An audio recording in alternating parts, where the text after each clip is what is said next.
de 18 anos e, é claro, jogue com responsabilidade. Vamos ao vivo direto à sala de imprensa do Couto Pereira, porque o Alexandre Seneschal tá por lá para trazer pra gente as primeiras informações da entrevista coletiva do Carlos Amodeu, que acabou de acabar.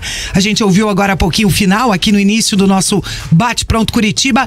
Alexandre Seneschal, uma ótima tarde para você. O que o Carlos Amodeu falou aí, se puder já dar um spoiler pro nosso ouvinte aqui na PAN. Boa tarde, Tete Mota. Boa tarde aos meus amigos presentes no nosso Bate Pronto Curitiba. E um abraço especial a você, nosso ouvinte aqui da Jovem Pan News, tanto no rádio, no 107.1 FM, como também no nosso YouTube, Jovem Pan Grupo RIC. Estou aqui na sala de imprensa do Curitiba, do Couto Pereira. Acabou de acabar a entrevista coletiva do Carlos Amodeu, muitos veículos por aqui, e ele falou sobre vários pontos importantes. Aqui dá um spoiler nos primeiros e daqui a pouco a gente debate mais sobre eles. Acho que o grande ponto dessa coletiva de hoje foi o Amodeu falando sobre o investimento para 2024. Curitiba, vocês já debateram, demitiu hoje o Thiago Kozlowski, apresentou o Guto Ferreira, né, notificou que o Guto Ferreira será o técnico para o ano que vem, e ele falou que esse investimento de 2024, há uma cláusula no contrato do Curitiba com a Tricorp, da SAF do Curitiba, em que a Tricorp pode fazer uma redução no investimento para 2024. A grande questão é que o Amodeu deixou claro que a Tricorp não vai fazer essa redução, não vai ter um investimento mínimo, porque eles querem assegurar que o Curitiba seja protagonista em 2024 e que para a Tricorp é fundamental que o Curitiba volte em 2025 para a elite do futebol brasileiro. Não pode ter risco, eles trabalham com risco zero, de acordo com o Carlos Amodeu. Ele fala que pode assegurar que teremos um orçamento que nos dará capacidade de protagonismo na Série B e que eles olham muita responsabilidade para esse orçamento e que o investidor tem o interesse de formar o melhor time para conseguir retornar de cara para a primeira divisão. Então, a gente tem aquele orçamento de 120 milhões que a Tricorp tem que ter no futebol do Curitiba para 2024, em caso de Série A, e ele é cortado pela metade em caso de Série B, mas o Curitiba não vai se limitar a esse montante de 60 milhões, vai gastar o que for necessário para montar um time protagonista para a Série B do ano que vem, sob a batuta do Guto Ferreira que volta ao Curitiba depois de salvar o Curitiba do rebaixamento em 2022 e acabar demitido mesmo tendo contrato, com o empresário do Guto falando, para quem quisesse ouvir, que a SAF do Curitiba foi responsável pela demissão do treinador na virada do ano e que eles queriam um técnico estrangeiro. O Curitiba contratou o Antônio Oliveira no início da temporada. Então, assim, a gente tem vários pontos de debate. Ele fala sobre o estádio, capacidade do estádio, fala sobre a permanência do Slimani, fala sobre o trabalho do Arthur Moraes. A gente vai debater todos esses pontos aqui na sequência do nosso programa, mas já deixo esse spoiler para vocês. Ele falou sobre o protagonismo do Curitiba nesse ano de 2024 para voltar de cara para a primeira divisão nacional. Curitiba não pode passar 2 anos com a SAF na segunda divisão. Palavras do Carlos Amodeu. E tem muita gente participando aqui no nosso chat. O Vitor, meu Deus, a Tricorp tem que sair do Curitiba de forma urgente. Isso acho que não tem como acontecer, né? Porque já... O Cassiano Azevedo, a SAF não tem experiência com futebol, não entende que é muito diferente dos outros tipos de empresa, pois envolve a paixão dos torcedores e a cobrança é maior. É justamente isso que a gente estava falando, Dalk. O grande ponto é que existe uma diferença muito grande da administração de uma empresa para a administração de um clube de futebol, né? E a Tricorp vai ter que aprender fazendo, né? Porque não tem uma fórmula exata para você aprender a fazer isso também, né? Só que são pessoas que nunca estiveram perto de um clube de futebol, que nunca participaram de uma administração de clube de futebol, né? Que, claro que o Amodeu e o Arthur, sim, né? Mas estou dizendo quem manda de fato, né? O conselho, os quatro donos da Tricorp, né? O Brando Dancona, o Mangabeira, mais os outros 2, são pessoas que nunca tiveram essa experiência no meio do futebol. Então, é muito difícil, porque você começa um ano que deu tudo errado e agora você tem que trocar. Você tem que fazer mudanças. E o futebol é muito assim, né? O futebol, ele é pouquíssimo, principalmente no Brasil, né? Respeitado essa situação de projeto a longo prazo. E para quem achava que com SAF isso iria mudar, parece que não, né? Porque o Coritiba no primeiro ano de SAF teve 3 treinadores. Não, e é o seguinte, né? Se olha a tabela do brasileiro, todo mundo que tá lá no bagaço, lá na zona do rebaixamento, é SAF, né? Tirando o Goiás, que tá em processo de transformação de SAF. SAF, caiu, Vasco é SAF, Coxa é SAF, Bahia é SAF, Cruzeiro, né? Todos eles são SAF, né? Então, mas ainda assim, a SAF, por exemplo, do Vasco, a SAF do Cruzeiro, a SAF do Bahia, são SAFs que tem já como gerir um clube de futebol. Pô, Bahia do Grupo City, né? Que é pessoa melhor pra gerir um clube de futebol do que o Grupo City? Não tem. Botafogo, que tava brigando pra ser campeão, é de um grupo que já sabe como investir em futebol, como o futebol acontece. O Textor é dono do Lyon. O Textor tem mais equipes no mundo. É importante ressaltar essas situações. A 777, que é a dona do Vasco, tem outras equipes já estão no ramo, né? Já estão no ramo. A Tricorp do Curitiba, não. A SAF do América Mineiro era do Salomão, do atual presidente. É dele, no caso. Então ele é um cara que já tá há muito tempo trabalhando no América Mineiro e já sabe como as coisas funcionam. Ele fez o América Mineiro virar um time que em alguns anos parou de cair. O América sempre foi o time que subia e caía, subia e caía, subia e caía. Voltou a ser, né? Talvez volte a ser, talvez não. Caiu esse ano, beleza, mas acontece. Isso acontece. Aquele negócio, né? Tem 20 times, 4 vão cair, 4 vão pra Libertadores direto. Exatamente. Agora, eu acho isso, que o Coritiba precisa ter talvez uma figura acima do CEO, né, e dos outros integrantes aí dessa direção que decide os destinos do clube, que possa cobrá-los, né? Alguém que tenha essa bagagem de futebol, não pode ser um curioso também que caiu de paraquedas numa função que ele não tem a mínima ideia de como é que funciona, né? Eu já ouvi aí uma vez assim, eu não entendo não sei o que vocês fazem, mas eu sei cobrar, né? Já foi uma frase que eu escutei aí já. Depois eu conto. Mas assim, então, acho que o Coritiba precisa também dessa figura acima ali de Amodeu, de Arthur,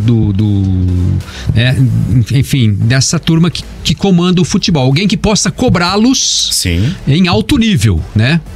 Alguém que o Fernando Carvalho, por exemplo, que tem sido um consultor aí do Coritiba, né? Que foi presidente do Internacional, que acho que foi até o que trouxe o Amodeu e enfim, montou essa estrutura, talvez pudesse ser essa peça. Tem o Wilson de Andrade, que já foi presidente do Coritiba. Acho que tinha que ter na SAF alguém que conhece bem também o Coritiba, né? Porque não adianta vir alguém da Tricorp que não tem a mínima ideia do que seja a história do Coritiba, né? O que o Coritiba já fez, sabe, para onde o Coritiba vai, que entenda a torcida, que entenda, enfim, tudo que rola aqui em Coritiba, né? O cara cair aqui também e não ter ideia do que é isso, né? Olhar e ficar assustado com um protesto de torcida ou alguma coisa assim. Então acho que o Coritiba tinha que buscar essa figura, né? Que pudesse cobrar o Amodeu, pudesse cobrar o Arthur, enfim, né? Das contratações, que pudesse dar palpite nisso também, entende? Enfim, é isso. 12:36. Esse é o Bate Pronto Curitiba. Antes de mandar o cara embora para se isentar da própria incompetência. E tinha mais gente... Errado ele não tá. E tinha mais uma participação que vinha exatamente ao encontro do que o nosso ouvinte falou, a participação aqui do Fernando Rafael Martins. Sacanagem com o Thiago. Pegou um rabo de foguete com um elenco manco, mas como sempre, sobra pro treinador. Continue mandando aqui a sua participação no nosso chat e também no nosso WhatsApp 41984181071. Antes de ter, você precisa ser planejado, ser confiante, ser determinado. Servopa, 57 anos, o consórcio de quem realiza. E a gente volta lá pra sala de imprensa do Couto Pereira, porque o Alexandre Senechal chega trazendo mais detalhes do que foi a entrevista coletiva do CEO Carlos Amodeu. Vai que é tua, Lê.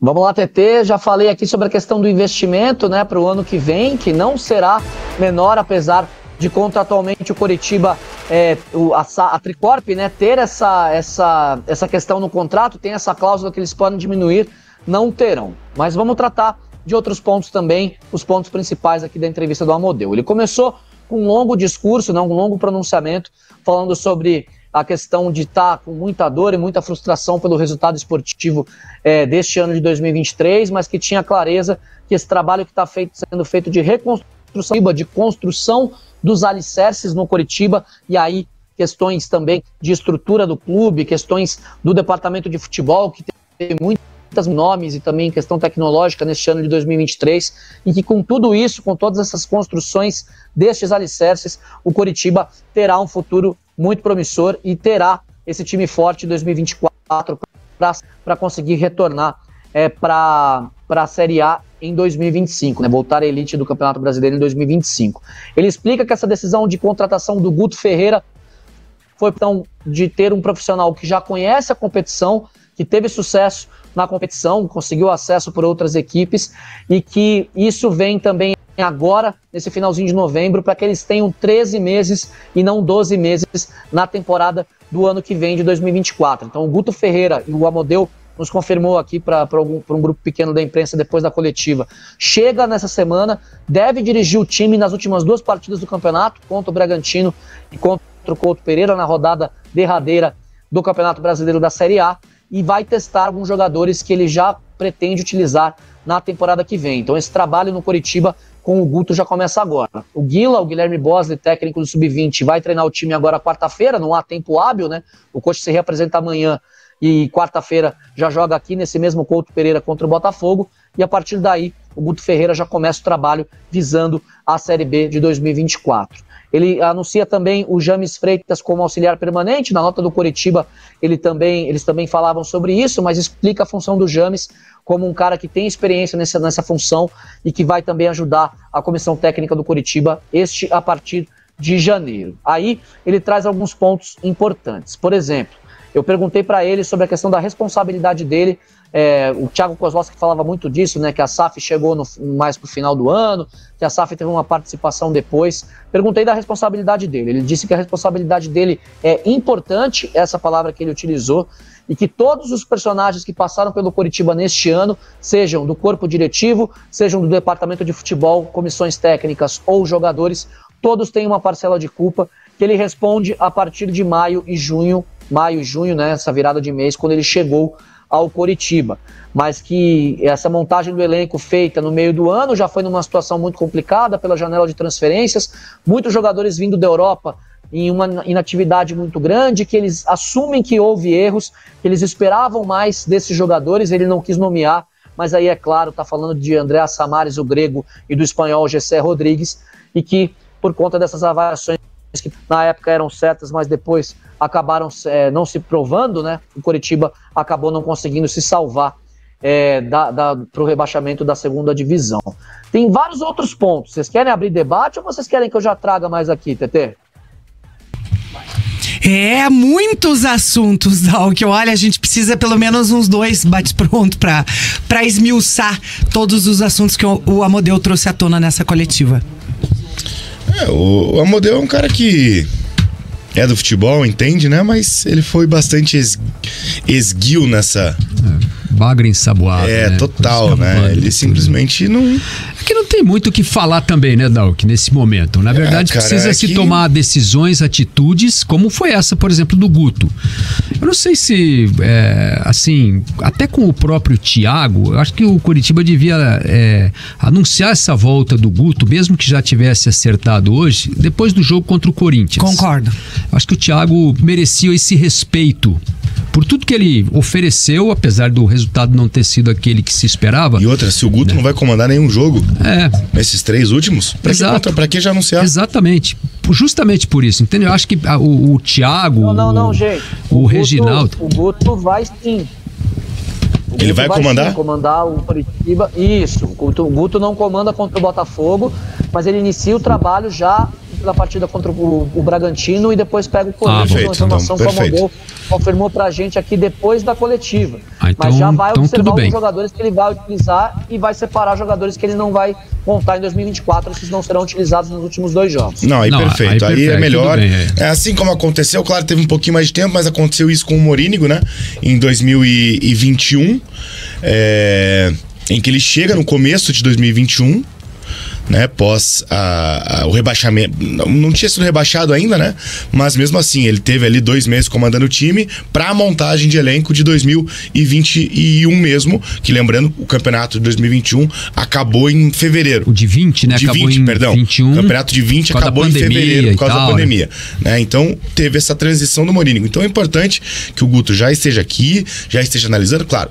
Longe também, se não fosse comandar o time, ele também estaria analisando, também estaria vendo, é óbvio, isso é óbvio, né? Até porque ele vai ser o maior interessado também no ano que vem, claro, porque ele precisa fazer novamente um bom trabalho, e ano passado, querendo ou não, ele tirou leite de pedra com o elenco que tinha. O elenco era muito mais frágil do que o desse ano, por exemplo. O elenco desse ano era melhor, né? O elenco do ano passado não era tão bom assim, só que o elenco do ano passado ainda tinha o Manga numa fase espetacular, que era uma fase boa que ele estava também quando explodiu essa situação toda da questão das apostas, né? Não tinha mais o Paixão, não tinha o Andrei, que tinha machucado, e mesmo assim o Guto conseguiu fazer um time competitivo, né? O Guto tem algumas... Oi.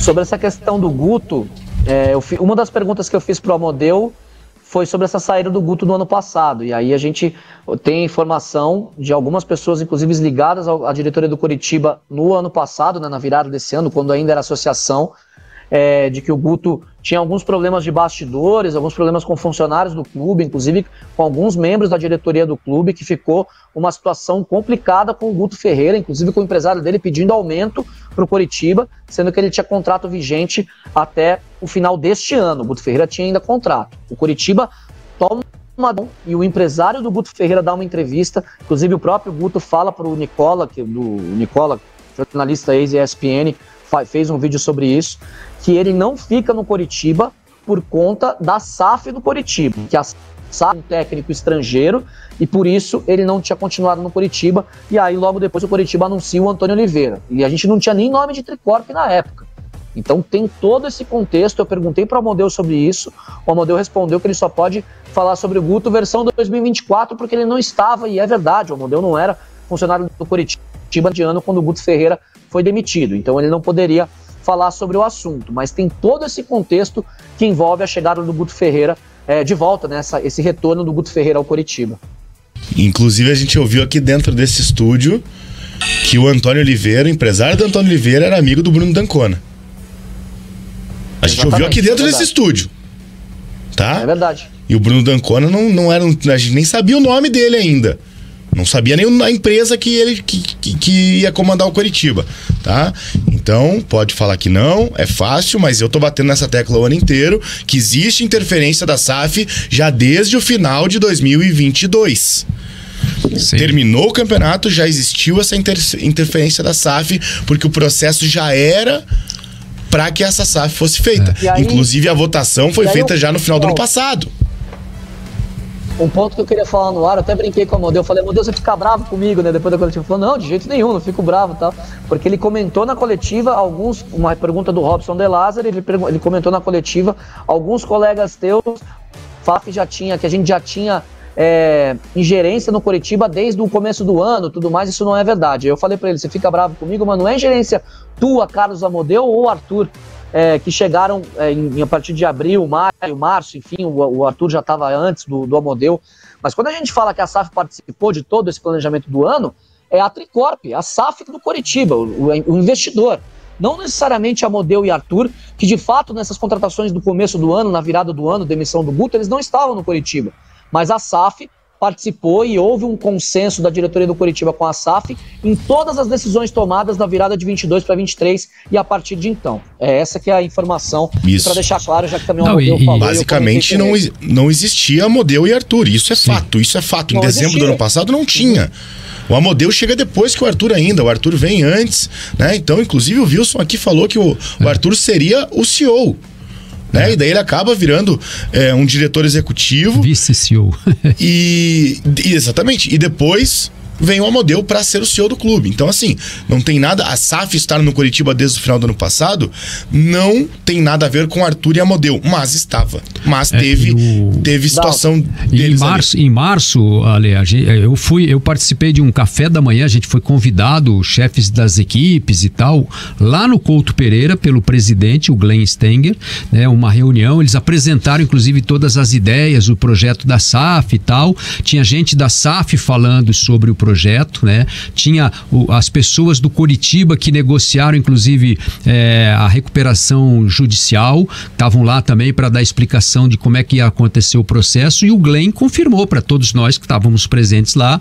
Foi uma coisa que eu até perguntei para ele sobre a ingerência da SAF nas decisões desse ano. Ele falou, não, já estamos desde o ano passado já trabalhando, discutindo, né, as ideias, e houve sim natural decisão, que o peso por exemplo, em relação à escolha do Antônio Oliveira. O peso da decisão deles era maior, deu palpite, exatamente. Até para criar essa moral, entre aspas, né, para realmente o negócio ser concretizado.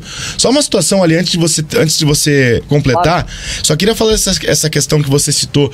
Eu trabalhei com o Guto Ferreira no Coritiba, tá? Talvez nem seja ético falar. Eu não tive problema nenhum com o Guto Ferreira, mas sei de muita gente internamente que não tem boa relação com o Guto Ferreira. Funcionários do clube. E eles estão lá ainda ou saíram? Porque mudou muita gente. Mudou muita gente. Eu creio que tem bastante gente ainda lá. Mas, num geral, o Guto sempre foi muito bom de vestiário. Isso é um ponto positivo para ele, né? Porque, num geral, claro que o clima de trabalho é horrível quando você tem, entre aspas, um chefe, que é o técnico, né? Que naquele momento ali é o cara que realmente manda dentro do campo, né? E é natural que o treinador seja o cara que vá mandar em outros departamentos, no sentido de que análise de desempenho, análise de mercado, para dar uma olhada em jogador, para estudar o adversário, quem vai ter um controle sobre isso é o treinador. Então, se não existir uma boa conversa entre esses setores, o ambiente vai ficar muito ruim. Só que o principal de tudo é ele ter uma gerência sobre o vestiário. E isso normalmente ele tem. Tanto que o Coritiba, ano passado, se salvou do rebaixamento. Diga lá, Lê. Vamos lá, Dalk. Quer ver uma questão que é bem curiosa? Hoje de manhã tivemos o furo do Globo Esporte. O Globo Esporte deu em primeira mão que o Guto Ferreira seria o técnico do Coritiba, matéria assinada pela Nádia Mauad, e a gente deixa os créditos, é claro, e os méritos todos quando um colega dá um furo desse tamanho, né, antes da coletiva do Amodeu. E eu conversei com diversas pessoas do Coritiba hoje pela manhã, diversas. Olha o que eu ouvi hoje. O Arthur Moraes estava com o Glenn Stenger lá em Portugal para negociar as vindas de Bruno Viana e Erisson. O Bruno Viana veio e o Erisson acabou assinando com São Paulo. Hoje é reserva do tricolor paulista. Sabe quando o Bruno Viana foi apresentado no Coritiba? Dia 30 de janeiro. Pra você ver. Então como é que não estava? Foi com o Glenn pra Portugal. Exato. Como é que ele não estava? Ele foi buscado pelo Coritiba 2-3 meses depois. Sim, e o Erisson, inclusive, acabou aceitando o São Paulo porque é uma proposta que veio depois. O Erisson ficou muito perto de acertar com o Coritiba. E a Lê... Ficou perto. E Ale, se você pegar a fita aí, como você gosta de falar, na apresentação oficial do Arthur Moraes, uma entrevista coletiva que aconteceu aí na sala de imprensa, eu estava presente inclusive, o Arthur Moraes, naquela entrevista coletiva, ele fala que ele começou as tratativas com a SAF na metade de dezembro do ano passado. Da boca dele. É verdade. Da boca dele. Ele foi apresentado em junho pro TT. Ele foi apresentado em junho pelo Coritiba. Então é muito fácil o cara tá lá. A gente pode pegar essa gravação com muita facilidade, né, TT? Você fez essa entrevista ao vivo, você trouxe ele, inclusive, e você trouxe ele depois ao vivo, exclusivo pra gente. Então, assim, se o cara falou isso, como é que tem a cara de pau do Amodeu de chegar e falar que a SAF não teve nada a ver, que a SAF entrou em maio? Pelo amor de Deus, gente. É muito...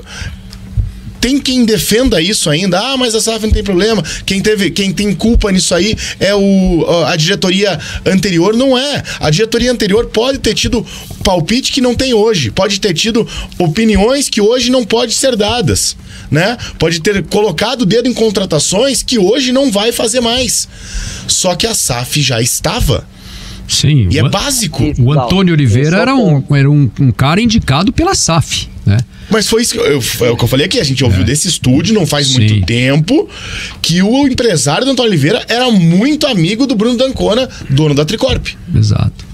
Olha, e aí a questão, o Amodeu tem razão, desculpa até rapidamente, o Amodeu tem razão quando ele fala da parte dele, ele não era funcionário do Coritiba, isso é um ponto, e ele tem razão. Agora, a gente não pode afirmar que a SAF não esteve aqui desde a virada do ano passado, porque teve consenso da SAF nas decisões e a gente fala isso há meses no bate-pronto. E até porque a negociação da venda do Coritiba para a SAF não começou em março, né? Não, eu dei o furo de reportagem aqui dia 1º de fevereiro. Exatamente. A notícia. E essa negociação não foi no dia 1º de fevereiro que começou também, ela já vinha acontecendo. Né? A gente já sabia que acontecia, faltava descobrir quem era exatamente que estava envolvido, que foi a notícia que você trouxe em primeira mão aqui, né? Ale, na entrevista coletiva, o Carlos Amodeu foi perguntado sobre o entrevero entre o Diogo Oliveira e o Kusevich. O que ele respondeu? Isso. Eu vou aproveitar, TT, e vou falar sobre 3 pontos que ele disse que eu acho importantes. Primeiro, sobre a pergunta. Sobre Diogo Oliveira e Kusevich. Ele disse que a situação está resolvida, que o Coritiba, inclusive, foi duro na hora de resolver a situação, de acordo com o que ele falou pra gente, mas que eles já tinham se acertado, que estava tudo bem entre eles e que isso é um problema, e tanto não foi que os dois entraram em campo juntos nessa última partida agora, na derrota fora de casa contra o Fluminense, que decretou o rebaixamento. Para ele, ele falou o seguinte: o tema já foi resolvido e está encerrado. Não é a primeira e não será a última ocorrência assim no futebol. O importante é que a gente já tratou isso de uma forma muito dura internamente. Ele também falou sobre Slimani e sobre o estádio Couto Pereira. E é importante também trazer, TT, porque sobre o Slimani ele respondeu brevemente, falou que é um jogador de renome internacional, uma carreira brilhante lá fora, que é um grande ativo do clube, tem contrato até o final do ano e que a expectativa é que ele cumpra o contrato e dispute a segunda divisão com o Coritiba no ano que vem. Falou sobre o profissionalismo do argelino e que por isso espera que o Slimani de fato fique e esteja com o Coritiba nessa caminhada rumo à elite do futebol brasileiro em 2025. Então, a expectativa da SAF é contar com o Slimani. Sobre Samaris e Gessé, ele não falou com todas as letras, mas ficou muito claro que esses 2 gringos, né, os 2 outros gringos, os 3 jogadores estrangeiros que foram contratados, estes não ficarão no Coritiba em 2024. E sobre a questão do estádio, o Amodeu fala que a capacidade do estádio é de 38 mil pessoas, mas que com os bolsões de segurança, todo o aparato que é necessário para os jogos, o estádio tem a capacidade de fato de 35 mil lugares e que o Coritiba não alcança essas médias durante os últimos anos, né? Nem 2023 e nem anos anteriores, nem os 35 e nem os 30 mil. Mas ele também diz que quando a SAF chegou no Coritiba, o projeto já havia sido apresentado ao município e que a SAF ainda não parou para se debruçar no projeto do Couto Pereira, mas que vai analisar e que vai debater essa questão da capacidade do estádio. E aí tem mais uma questão de uma apuração que eu fiz eu fui fazendo a coletiva e fui falando com pessoas. Essa manhã tá uma loucura completa e é assim que a gente gosta, que fosse todos os dias assim, viu, TT? Mas ele fala sobre uma das pessoas ligadas à Associação do Coritiba, falou que havia uma pessoa da SAF no projeto do estádio. Então o projeto apresentado ao estádio, desse projeto é um dos conselheiros da SAF da Tricorp. Então, um daquele G5, os 4 membros da Tricorp e mais o Wilson. Então, uma informação que eu recebi durante a resposta do Amodeu, dizendo que a resposta do Amodeu não era verdadeira, tem sim papel nessa questão dos 30 mil. Eu já havia feito a pergunta, não pude rebater a fala do presidente, do CEO do Coritiba, mas tem essa questão aí que a gente traz em primeira mão aqui no microfone da Jovem Pan News, aqui no nosso bate-pronto. E ele falou também sobre o Manga, viu? Falou que enquanto o Manga estiver suspenso, o contrato dele está suspenso. Quando acabar a pena, eles vão analisar o que fazer com o jogador e aí definir se o Manga volta a jogar no Coritiba ou não. Foi bem boa, bem produtiva a entrevista, viu, TT? E muita gente participando por aqui. O Marquiseira dizendo que o Amodeu não estava no clube, mas o Arthur já estava dando as cartas no final de 2022. Dizer que a SAF começou a trabalhar em maio é muito mau caratismo. Assumam o BO, diz aqui o Marquiseira participando com a gente. O Guilherme Dantas está por aqui. O Marcos Vinícius Gusso. Guto Ferreira pelo menos gosta do Coxa para aceitar o convite depois de tudo que fizeram com ele. Eu tava pensando nisso, sabia, Marcos Vinícius. E o negócio do Manga é o seguinte, o Manga é um jogador que ainda é do Coritiba, né? Ele tem contrato, sim, o passe dele pertence ao Coritiba, o Coritiba fez um acordo aí com ele de suspensão do contrato, tá dando lá uma ajuda pra ele e tal. Eu acho o seguinte, se o Manga resolver todos os problemas, ele vai pagar a punição. Na verdade, resolver o problema é o quê? Ele pagou a punição. Terminou a punição, eu acho que ele é um jogador perfeitamente aproveitável pelo Coritiba, né? Para ser reintegrado, desde que não volte a cometer os mesmos erros. A confiança baixa, né? Querendo ou não, a confiança baixa. Mas aí ele tem que ter esse comprometimento, né? E com ele mesmo, né? Nem com o Coritiba, né? Ele tem que ter esse comprometimento pessoal, com a vida dele, né? Porque, na verdade, porque na verdade, o maior prejudicado de tudo é ele, né? O processo de pagamento de pena é para você simplesmente pensar no que você fez e você não voltar a fazer. Exatamente. É basicamente isso. Exato, e cumpriu a pena, ok, acertou a dívida dele com a justiça, né? A esportiva e tal. Perfeito. Ok, ele pode ser perfeitamente reintegrado, porque futebolisticamente ele é indiscutível aí da importância dele pro Coritiba. Se ele tivesse, né, tomado outras decisões lá no momento em que surgiu o problema, né? Ele poderia ter até ajudado o Coritiba a não estar nessa situação aí. Inclusive, né? O Aleph Manga postou no seu Instagram, né? Nos stories do Instagram, a notícia da contratação do Guto Ferreira, né? Então.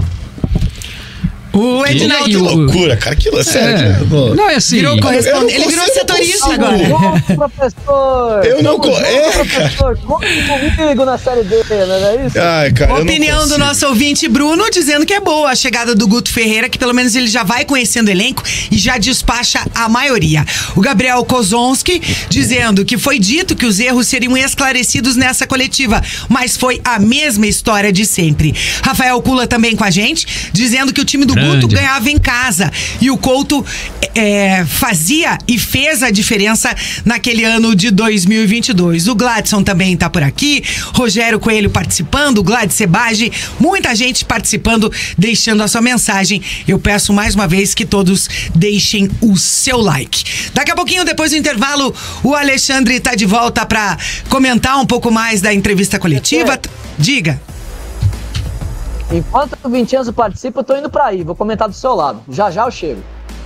Tua cadeira tá te esperando aqui. O Guilherme Linhares também tá lá em Sofia, na Bulgária. Levando, tá um frio lascado. Ele me mandou. Ele me mandou a imagem do. Tá louco? Hoje eu tô de jaqueta aqui, gente. Ele me mandou aqui, ó, a imagem de um jogo de futebol que ele foi assistir lá, o tanto de neve que tava caindo no campo. Você tá louco cobrir um jogo desse. Que beleza, vai pra lá. Pô, eu adoro, né? Época de repórter, pegar uma chuvinha. Tá lá com a dona Flávia lá, os dois acompanhando o nosso bate-pronto lá em Sofia pelo YouTube. Valeu! Obrigada pela audiência internacional.